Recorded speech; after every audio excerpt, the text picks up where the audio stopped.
আলহামদুলিল্লাহি রাব্বিল আলামিন ওয়াসসালাতু ওয়াসসালামু আলা রাসূলিহিল কারীম ওয়া আলা আলিহি ওয়া সাহবিহি আজমাইন আম্মা বা'দ। আজকে শাইখ উবাইদ আল জাবিরি রাহিমাহুল্লাহর ব্যাখ্যাকৃত কওয়াইদুল আরবা'র আমাদের শেষ দার্স, নবম দার্স। তো শাইখ মুহাম্মদ বিন আব্দুল ওয়াহাব আবি ওয়াকিদিন আল-লাইথি রাদিয়াল্লাহু আনহুর একটি হাদিস তিনি উল্লেখ করেন। وحديث شيخ محمد بن عبد الوهاب رحمه الله بولن وحديث أبي واقد الليثي رضي الله عنه قال خرجنا مع النبي صلى الله عليه وسلم إلى حنين ونحن حدثاء عهد بكفر وللمشركين سدرة يعكفون عندها وينوطون بها أسلحتهم يقال لها ذات أنواط فمررنا بسدرة فقلنا يا رسول الله اجعل لنا ذات أنواط كما لهم ذات أنواط الحديث আবু ওয়াকিদ আল-লাইথি রাদিয়াল্লাহু আনহু থেকে বর্ণিত। তিনি বলেন, আমরা নবী সাল্লাল্লাহু আলাইহি ইসলামের সাথে হুনাইনের যুদ্ধের উদ্দেশ্যে বের হলাম। আমরা নতুন ইসলাম গ্রহণ করেছিলাম, আর সেই সময় মুশরিকদের একটি ছিদ্র ছিল, অর্থাৎ একটা গাছ, যেটা কুল গাছের মতো একটি গাছ, যার পাশে তারা অবস্থান করত এবং বরকতের আশায় তাতে তাদের অস্ত্রশস্ত্র ঝুলিয়ে রাখত। সেই গাছটিকে জাত আনোয়াত বলা হতো। যাত্রাপথে আমরা যখন একটি ছিদ্রা গাছের পাশ দিয়ে যাচ্ছিলাম, তখন বললাম, হে আল্লাহর রাসূল, আমাদের জন্য একটি জাত আনোয়াত নির্ধারণ করে দিন, যেমনটা মুশরিকদের একটি জাত আনোয়াত রয়েছে। এই থেকে হাদিসের শেষ পর্যন্ত। শাইখ উবাইদ আল জাবিরি রাহিমাহুল্লাহ বলেন, الأنواط جمع نوط، والنوط تعليق شيء على شيء، فمعنى ينوطون بها أسلحتهم يعلقونها بها لطلب البركة منها زعما أنها تملك ذلك. فالمشركون من شركياتهم يعمدون إلى بعض الأشجار من سدر أو غيرها فيعلقون بها أسلحتهم تبركا، ويعتقدون أن السلاح المعلق بهذه الشجرة المقصودة ينال قوة فلا يخطئ من يرمي به العدو إلى غير ذلك من الاعتقادات. والتبرك قسمان، أحدهما اعتقاد القاصد أن هذا المتبرك به يملك البركة، فهو الذي يعطيها ويمنعها، فهذا شرك أكبر في الربوبية والعبادة.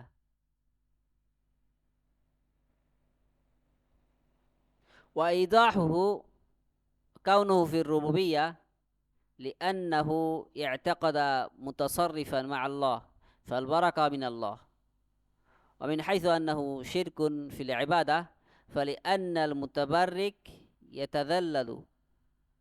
يتذلل له ويخضع له ويخشع له। আর আনোয়াত একটি শব্দ যার এক বচন হলো নাউত। এর অর্থ হলো কোনো বস্তুকে অন্য কিছুর সাথে ঝুলিয়ে রাখা। ওই গাছকে যেহেতু বলা হতো জাত আনোয়াত, ওই গাছের সাথে ঝুলিয়ে রাখা হতো। সুতরাং তাতে তাদের অস্ত্রশস্ত্র ঝুলিয়ে রাখত। কথাটির অর্থ হলো তারা গাছ থেকে বরকত পাওয়ার উদ্দেশ্যে অস্ত্রগুলো সেখানে ঝোলাতো এবং ধারণা করত যে ওই গাছটি বরকত দেওয়ার ক্ষমতা রাখে। মুশরিকদের শিরকপূর্ণ কাজগুলোর মধ্যে এটি ছিল একটি বিষয়। তারা বিশেষ কিছু গাছকে, যেমন কুল গাছ বা অন্য কিছু গাছ, এগুলোকে নির্ধারণ করত এবং সেগুলোতে তারা অস্ত্র ঝোলাতো। তাদের এই বিশ্বাস ছিল যে এই গাছের সাথে অস্ত্র ঝালালে তাতে বিশেষ শক্তি অর্জিত হবে, যার ফলে শত্রুর দিকে নিক্ষিপ্ত অস্ত্র লক্ষ্যভ্রষ্ট হবে না এ জাতীয় আরও অনেক ভ্রান্ত বিশ্বাস তাদের ছিল, অর্থাৎ এর মাধ্যমে তারা বরকত খুঁজতো, অস্ত্রের মধ্যে যাতে বরকত হয়। তাবারুক বা বারাকা দুই প্রকার বরকত অন্বেষণ। প্রথম প্রকার, যদি কেউ বিশ্বাস করে যে বস্তু থেকে বরকত চাওয়া হচ্ছে সেটি নিজেই বরকতের মালিক, অর্থাৎ সেই বস্তুটি বরকত দান করে বা তা থেকে বঞ্চিত করে, তবে এটি শিরকে আকবার, বড় শিরক, যা রুবুবিয়াত অর্থাৎ আল্লাহ তাআলার প্রভুত্বে এবং ইবাদাত উভয় ক্ষেত্রেই শিরক হিসাবে গণ্য হবে। আর ইবাদতের ক্ষেত্রে শিরক হওয়ার কারণ হলো বরকত অন্বেষণকারী ব্যক্তি সেই বস্তুটির সামনে নিজেকে বিনয়ী হিসেবে প্রকাশ করে, তার অনুগত হয় এবং তার সামনে বিনম্র হয়। আসানি মিন আকসাম التبرك اعتقاد المتبرك أن هذا المقصود سبب فقط والبركة من الله فهذا محرم وهو من وسائل الشرك الأكبر ولهذا يعده العلماء في الشرك الأصغر وها هنا أمور. الأمر الأول في قول الشيخ رحمه الله الحديث المعنى أكمل الحديث وتمامه أن رسول الله صلى الله عليه وسلم قال الله أكبر إنها السنن قلتم والذي نفسي بيده كما قالت بنو إسرائيل لموسى اجعل لنا آلهة كما لهم آلهة قال إنكم قوم تجهلون. فبضميمة الحديث بعده إلى بعد نستفيد عدة فوائد، منها أولا أن اتخاذ متبرك مع الله تعالى مع اعتقاد أنه يملك البركة هذا شرك أكبر، فهو شرك في الربوبية من وجه وفي الألوهية في وجه آخر. فكونه شركا في الربوبية لاعتقاد أنه متصرف مع الله، وكونه شركا في الألوهية بالتعلق به وإنزال الحاجة به والتقرب إليه. তাবারুক বরকত খোঁজা এর দ্বিতীয় প্রকার হলো বরকত অর্থাৎ আল কিসমুসানি, দ্বিতীয় যে তাবারুকের প্রকার আছে, বরকত অন্বেষণকারী ব্যক্তির এই বিশ্বাস করা যে ওই নির্দিষ্ট বস্তুটি বা গাছটি বা পাথরটি কেবল একটি মাধ্যম বা ওসিলে মাত্র, আর মূল বরকত আসে আল্লাহ তাআলার পক্ষ থেকে। এটি হারাম, এই ধরনের বিশ্বাস করলে এটি হারাম হবে, বিদআত হবে, কিন্তু বড় শিরক না, এটাই শাইখ রাহমাহুল্লাহ বলছেন। এটি হারাম, নিষিদ্ধ, এবং এটিকে শিরকে আকবার বা এটি একটি শিরকে আকবার বা বড় শিরকের পথ। এই কারণেই ওলামায়ে কেরাম একে শিরকে আসগার হিসেবে গণ্য করেন। এখানে আরেকটি গুরুত্বপূর্ণ বিষয় রয়েছে। প্রথম বিষয় আল আমরুল আউয়াল, শেখ রাহিমাহুল্লাহ বলেছেন হাদিসের শেষ পর্যন্ত ইলা আখিরিল হাদিস, এর অর্থ হলো হাদিসটি পূর্ণ করো। হাদিসটির পূর্ণ রূপ হলো রাসূলুল্লাহ সাল্লাল্লাহু আলাইহি ওয়াসাল্লাম বললেন, ওই হাদিসের পূর্ণ রূপ আল্লাহু আকবার। ওই ঘটনার পরে অর্থাৎ সাহাবীরা যখন বললেন যে আমাদের জন্য একটি গাছ নির্ধারণ করুন, তারপরে রাসূলুল্লাহ বললেন আল্লাহু আকবার। এ তো পূর্ববর্তীদের নীতি।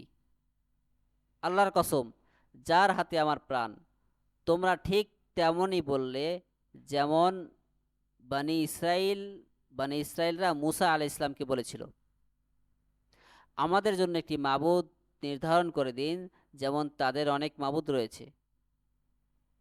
তখন মুসা আলাইহিস সালাম বললেন, নিশ্চয়ই তোমরা এক মূর্খ জাতি। এই হাদিসের অংশগুলোকে একত্রে করলে আমরা বেশ কিছু শিক্ষা বা ফায়দা লাভ করি। এর মধ্যে অন্যতম হলো, প্রথমত আল্লাহ তাআলার পাশাপাশি অন্য কোনো বস্তুকে বরকতের উৎস হিসেবে গ্রহণ করা এবং এই বিশ্বাস রাখা যে সেই বস্তুটি নিজেই বরকতের মালিক, এটি শিরকে আকবার। এটি একদিকে যেমন রুবুবিয়াতের ক্ষেত্রে শিরক, অন্যদিকে উলুহিয়াতের ক্ষেত্রেও শিরক। রুবুবিয়াতের ক্ষেত্রে শিরক কারণ সে বিশ্বাস করলো যে আল্লাহর পাশাপাশি ওই বস্তুটিও অর্থাৎ ওই জিনিসটিও বা ওই গাছটিও বা পাথরটিও বিশ্বজগৎ পরিচালনায় কোনো ভূমিকা বা ক্ষমতা রাখে। উলুহিয়াতের ক্ষেত্রে শিরক, কারণ সে ওই জিনিসটির প্রতি বিশেষ বিনয় অনুভব করে, তার কাছে নিজের প্রয়োজন পেশ করে এবং তার নৈকট্য তালাশ করে ওই গাছের বা ওই পাথরের। আল ফাইদাতু সানিয়া الثانية أن هؤلاء القوم رضي الله عنهم هم من الحدثاء وليسوا من السابقين الأولين، وهذا صريح عبارة أبي واقد رضي الله عنه: ونحن حدثاء وعهد بكفر، فهم من مسلمة الفتح، خرجوا مع النبي صلى الله عليه وسلم لغزو ثقيف وهوازن. الفائدة الثالثة والرابعة أن هؤلاء القوم رضي الله عنهم مقرون بالرسالة، ولهذا قالوا يا رسول الله، وهذا وجه. والثاني أنهم انزجروا فلم يفعلوا وحاشاهم، فلو فعلوا ذلك لكفروا. وبهذا يرد على شبهة من قال كيف تكفروننا في اتخاذ ما نتخذ من العكوف عند القبور والتقرب إليها، والنبي صلى الله عليه وسلم لم يكفر حدثاء العهد. فالجواب أنهم لم يفعلوا ذلك، ولو فعلوا لكفروا، لكنهم بقي فيهم لقرب إسلامهم شيء من الرواسب ورواسب الجاهلية، فاقتلعه النبي صلى الله عليه وسلم بهذه الزواجر: الله أكبر إنها السنن، إلى آخره. الفائدة الخامسة إظهار شدة النكير والزجر على من أظهر خلاف دين الإسلام بقوله: وهذا صريح عبارة النبي صلى الله عليه وسلم.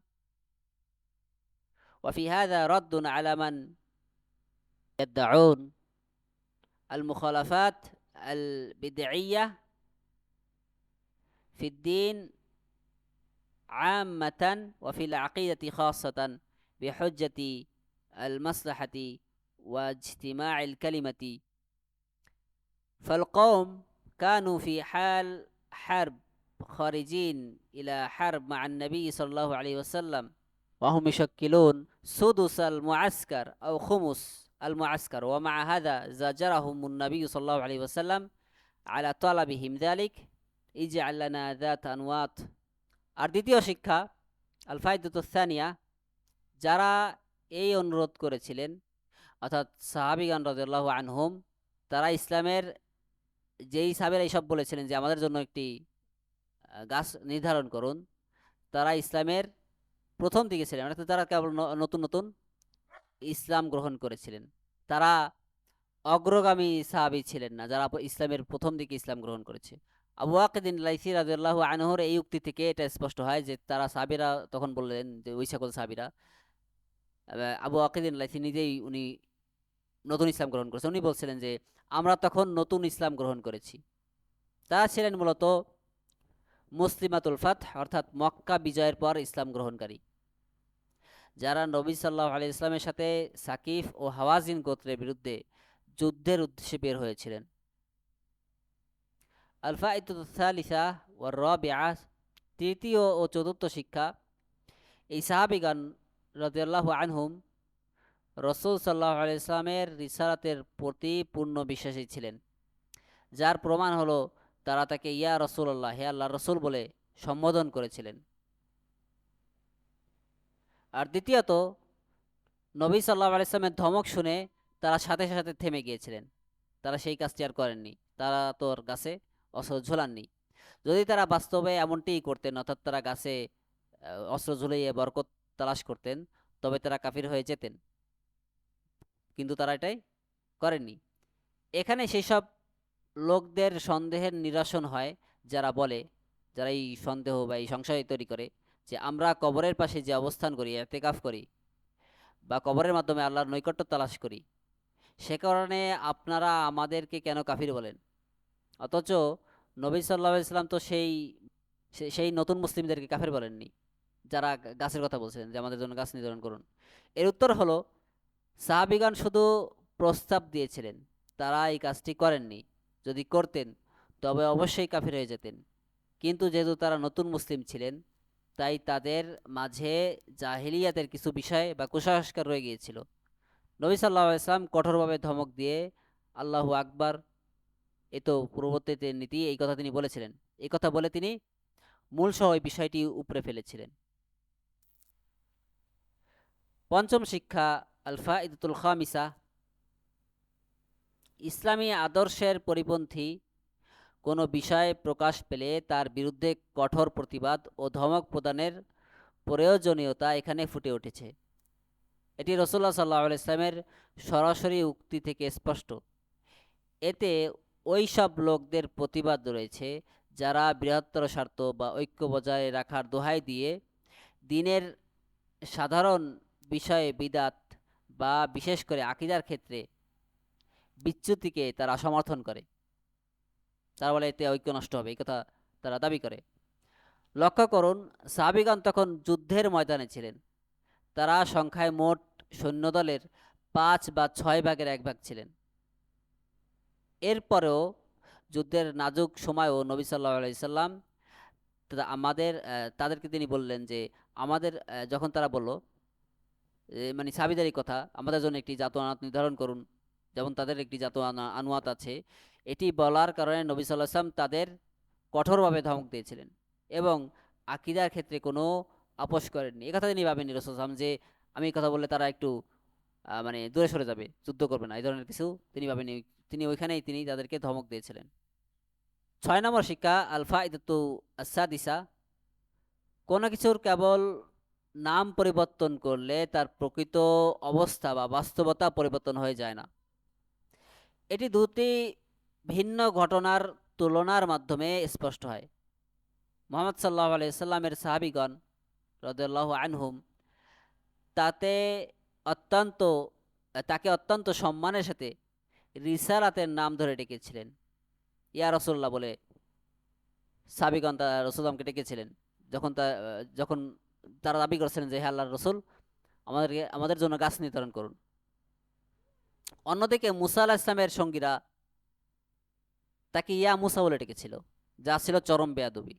এ থেকে মানে বলছেন যে তাদের মধ্যে ইসলামের বিষয়গুলো মুসা ইসলামের অনুসারীর মধ্যে তখন যারা বলছিল যে আমাদের জন্য ইলাহ নির্ধারণ করুন, তাদের মধ্যে ইসলাম প্রবেশ করেনি। কিন্তু রসুলের সাহাবীরা আল্লাহ রসুলকে আল্লাহ রসুল বলে সম্বোধন করেছিলেন। এখান থেকে স্পষ্ট হয় যে তার রিসালতকে ভালোভাবেই মেনে নিয়েছিলেন। আল ফাইদাতুস সাদিসা, আন্না মুজাররাদ আল ইসম বিগাইরি আল হাকিকা ওয়া ইদাহুহু ওয়াল মুকারানা বাইনাল কালিমাতাইন ফালনানজুর। আসহাবু মুহাম্মদ সাল্লাল্লাহু আলাইহি ওয়াসাল্লাম রাদিয়াল্লাহু আনহুম নাদাউহু বিসমির রিসালা ইয়া রাসূলুল্লাহ ওয়া আসহাবু মূসা নাদাউহু বিসমিহি ফি গায়াতি মিন সুইল আদাব ক্বালু ইয়া মূসা। ثانيا أصحاب محمد صلى الله عليه وسلم قالوا اجعل لنا ذات أنواط، وأصحاب موسى قالوا اجعل لنا آلهة كما لهم آلهة. وهذا شبه النبي صلى الله عليه وسلم المقالة بالمقالة وزجر.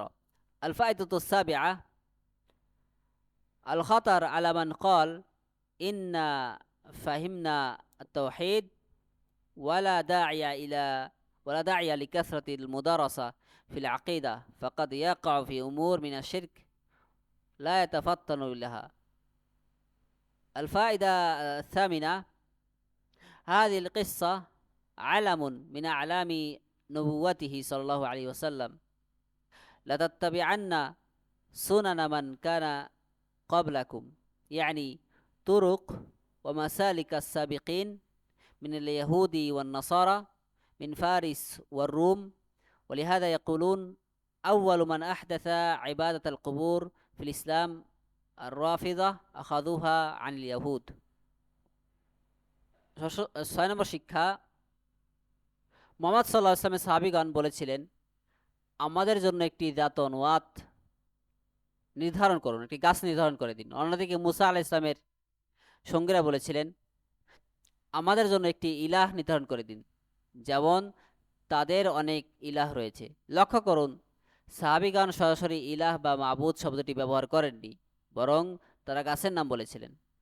তবুও নবী সাল্লাল্লাহু আলাইহি সাল্লাম তাদের কথাকে বনী ইসরায়েলের সেই শিরকপূর্ণ কথার সাথে তুলনা করেছিলেন, যারা সেখানে স্পষ্ট ভাবে বলেছিল মুসা আলাইহিস সালামের অনুসারীরা যে আমাদের জন্য ইলাহ নির্ধারণ করে দিন, স্পষ্টভাবে শিরক হিসেবে। কিন্তু মুহাম্মদ সাল্লাল্লাহু আলাইহি সাল্লামের সাহাবীরা বলেছিলেন যে আমাদের জন্য গাছ নির্ধারণ করে দিন। তো তবুও নবী সাল্লাল্লাহু আলাইহি সাল্লাম তাদের এই কথাকে বনী ইসরায়েলের সেই শিরকপূর্ণ কথার সাথে তুলনা করেছেন এবং কঠোরভাবে ধমক দিয়েছেন। অর্থাৎ নাম যাই হোক না কেন, যদি তার হাকিকত বা বাস্তবতা হয় শিরক, তবে তা শিরক হিসেবেই গণ্য হবে। আল ফাইদাতুস সাবিআ, সপ্তম নম্বর শিক্ষা, সে ব্যক্তির জন্য বড় ধরনের বিপদ ও ঝুঁকি রয়েছে যে বলে আমি তাওহীদ বুঝে ফেলেছি, তাই বারবার আকীদা বা বিশ্বাস নিয়ে পড়াশোনা করার প্রয়োজন নেই। কারণ এমন ব্যক্তি শিরকের এমন সব সূক্ষ্ম বিষয়ে জড়িয়ে পড়তে পারে যা সে টের পাবে না, না জানা থাকার কারণে।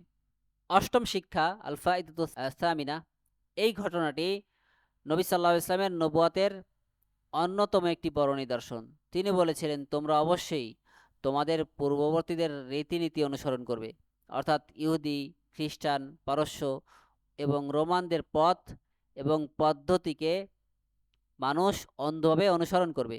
আর এই কারণেই উলামায়ে কেরাম বলেন, ইসলামের ইতিহাসে সর্বপ্রথম যারা কবর পূজা বা কবরকে কেন্দ্র করে ইবাদতের প্রথা তৈরি করেছিল তারা হলো রাফেজি, শিয়াদের একটি দল, যারা মূলত এই ধারণাটি ইহুদিদের কাছ থেকে গ্রহণ করেছিল কবর পূজার বিষয়টি।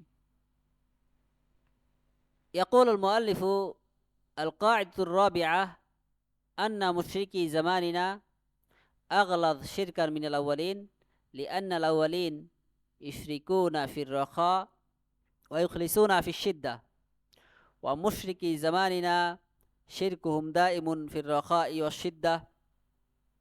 والدليل قوله تعالى فإذا ركبوا في الفلك دعوا الله مخلصين له الدين فلما نجاهم إلى البر إذا هم يشركون. والله أعلم. وصلى الله على محمد وآله وصحبه وسلم. الشرح: وهذه القاعدة تتضمن أولا مقارنة بين شرك المعاصرين وشرك القدماء، وبسط هذه المقارنة سيأتي بعد إن شاء الله. ثانيا الدليل على أن المشركين يشركون في الرخاء لا في الشدة، فآية العنكبوت هذه صريحة الدلالة على ذلك. فإذا ركبوا في الفلك يعني السفينة دعوا الله له الدين حين يرون الأمواج المتلاطمة من آثار الرياح العاتية يجأرون بالدعاء الخالص لله عز وجل ويسألونه النجاة، فإذا نالوا النجاة وخرجوا إلى البرية وآمنوا أشركوا. চতুর্থ মূলনীতি, আল কাঈদাতুর রাবিআ, আমাদের যুগের মুশরিকরা, আমাদের চারটি মূলনীতির শেষ মূলনীতি, চতুর্থ মূলনীতি, আমাদের যুগের মুশরিকরা পূর্ববর্তী বা প্রাচীন যুগের মুশরিকদের তুলনায় অনেক বেশি ভয়াবহ শিরকে লিপ্ত। মক্কার মুশরিকদের থেকে বেশি ভয়াবহ শিরকে আমাদের যুগের মুশরিকরা লিপ্ত, এমনকি যারা মুসলিম দাবি করে তারাও। কারণ পূর্ববর্তী মুশরিকরা কেবল সুখের সময় শিরক করত, কিন্তু বিপদের সময় তারা একনিষ্ঠভাবে আল্লাহকেই ডাকত। অথচ আমাদের যুগের মুশরিকরা তাদের শিরক সুখ এবং বিপদ উভয় অবস্থাতেই সব সময় চলতে থাকে। এর দলিল হলো আল্লাহ তাআলার বাণী, তারা যখন নৌযানে আরোহণ করে তখন তারা একনিষ্ঠ আনুগত্য নিয়ে আল্লাহকে ডাকে। একনিষ্ঠভাবে আল্লাহকে ডাকে। অতঃপর তিনি যখন তাদের উদ্ধার করে স্থলে নিয়ে আসেন তখনই তারা শিরকে লিপ্ত হয়। আর আল্লাহ তালাই ভালো জানেন। সালাত ও সালাম বর্ষিত হোক মুহাম্মদ সাল্লাল্লাহু আলাইহি সাল্লাম, তার পরিবারবর্গ ও সাহাবীদের উপর। আর এর ব্যাখ্যায় শাইখ ওবায়দ আল জাবির রাহিমাহুল্লাহ বলেন, এই মূলনীতিটি মূলত দুটি বিষয় অন্তর্ভুক্ত করে।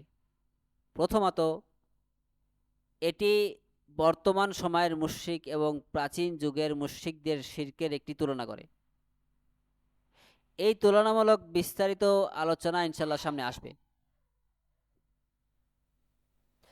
দ্বিতীয়ত, সানিয়ান, প্রাচীন মুশরিকরা যে কেবল সুখের সময় শিরক করত কিন্তু বিপদের সময় শিরক করত না, তার দলিল সূরা আনকাবুতের আয়াতে সে বিষয়ে সুস্পষ্ট প্রমাণ আছে। আয়াতের অর্থ হলো, তারা যখন নৌকায় বা জাহাজে আরোহণ করত এবং উত্তাল সমুদ্রের ঢেউ ও প্রচণ্ড বাতাসের কবলে পড়ত এবং প্রাণের তারা সংশয় দেখত, তখন তারা অত্যন্ত একনিষ্ঠভাবে উচ্চস্বরে আল্লাহ তাআলাকে ডাকত। আল্লাহ তাআলার কাছে তারা উদ্ধার কামনা করত, উদ্ধার চাইত। কিন্তু যখনই তারা মুক্তি পেত এবং নিরাপদে ডাঙায় বা স্থলে ফিরে আসতো, তখন তারা আবারও শিরকে লিপ্ত হতো। ওমিমা হাকাহুন আন-নাবাহানি ফি কিতাবিহি জামি' কারামাতিল আউলিয়া ফি কারামাত মুহাম্মদ ইবন আলী ইবন মুহাম্মদ সাহিব মিরবাত أن خادمه بإفريقيا سافر سفرا طويلا فبلغ أهله أنه قد مات فتعبوا وأتوا إلى الأستاذ فأطرق ساعة وقال لم يمت بإفريقيا، فقيل له قد جاء الخبر بموته، فقال إني اطلعت على أهل الجنة فلم أجده فيها ولم يدخل فقيري يعني تلميذي النار، ثم جاء الخبر بحياته. ومن خلال كتب الشيخ رحمه الله وواقع الناس يظهر أن مشركي زماننا أغلظ في الشرك من القدامى من 3 أوجه.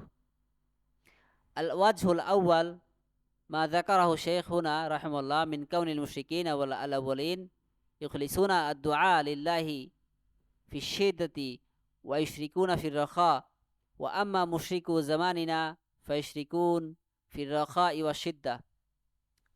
الثاني أن المشركين الأولين يدعون مع الله صالحين من عباده، إما ملائكة وإما أنبياء وإما غيرهم من صالح عباد الله من الجن والإنس، أو يدعون أحجارا وأحجارا غير مكلفة.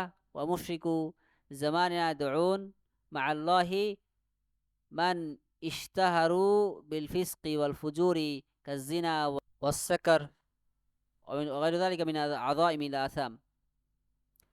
আর নাবাহানি তার জামিউ কারামাতিল আউলিয়া গ্রন্থে মুহাম্মদ বিন আলী বিন মুহাম্মদ সাহিবু আল মিরবাত মিরবাত নামের একটা কিতাব তিনি লেখেন। মানে তিনি ওলিয়া ওয়ালিদের কারামাত সম্পর্কে তিনি লেখেন, এই সম্পর্কে তিনি বর্ণনা করেন যে আফ্রিকায় তার এক খাদেম দীর্ঘ সফরে ছিলেন। এ সময় তার পরিবারের কাছে এই খবর এলো যে তিনি মারা গিয়েছেন। তারা অত্যন্ত ব্যথিত হলো যে তাদের পীর ব্যথিত হয়ে তাদের পীরের কাছে এলেন। উস্তাদ কিছুক্ষণ মাথা নিচু করে ধ্যানমগ্ন থাকলেন এবং বললেন সে আফ্রিকায় মারা যায়নি।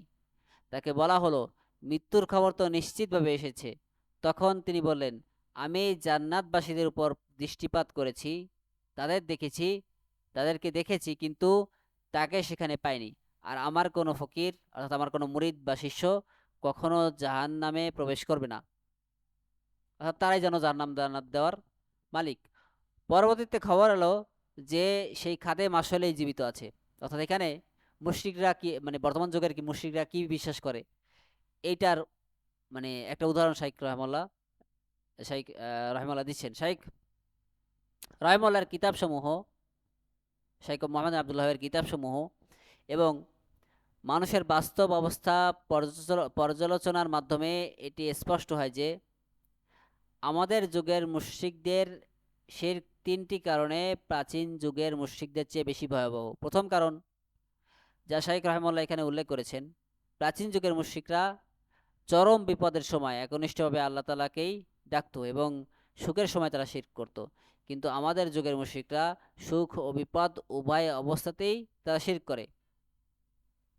দ্বিতীয় কারণ, প্রাচীন যুগের মুশরিকরা আল্লাহর পাশাপাশি এমন সব সত্তাকে ডাকতো যারা নেককার বা অন্তত অন্তত বা তারা যাদেরকে নেককার মনে করে বা সৎ বান্দা ছিলেন বা তারা নেক কাজ করতো। যেমন মক্কার মুশরিকরা ওই এমন সব মূর্তির ইবাদত করতো যারা মূলত পূর্বে হাজীদের পানি পান করাতো বা হাজীদের রুটি দিত, এই ধরনের। বা জিন এবং মানুষের মধ্যে যারা ভালো ছিল তাদের তারা ইবাদত ইবাদত করতো, বা তারা বলতো যে আমরা ফেরেশতাদের ইবাদত করি। মক্কার মুশরিকরা এই ধরনের কথা বলতো। হ্যাঁ, এই ধরনের কথা তারা বলতো। অথবা তারা পাথর বা গাছপালাকে ডাকতো যাদের কোনো পাপ পুণ্যের হিসাব নেই, কিন্তু মানে ভালো মানুষ বা নিরপেক্ষদের তারা ডাকতো, যেমন গাছপালাকে ডাকতো। কিন্তু আমাদের যুগের মুশরিকরা আল্লাহর পাশাপাশি এমন সব লোকদেরকে, পীর বা তথাকথিত অলিদেরকে ডাকে যারা প্রকাশ্যে পাপাচার, অবাধ্যতা এবং জিনা ব্যভিচারে লিপ্ত হয় এবং মদ্যপানের মতো তারা কবিরা গুনাহে লিপ্ত হয়।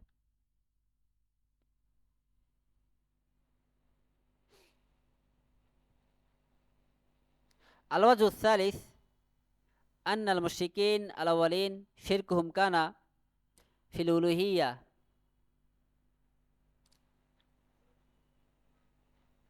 كما مضى من إقرار المشركين بالربوبية، وذكرت هناك الأدلة عليه.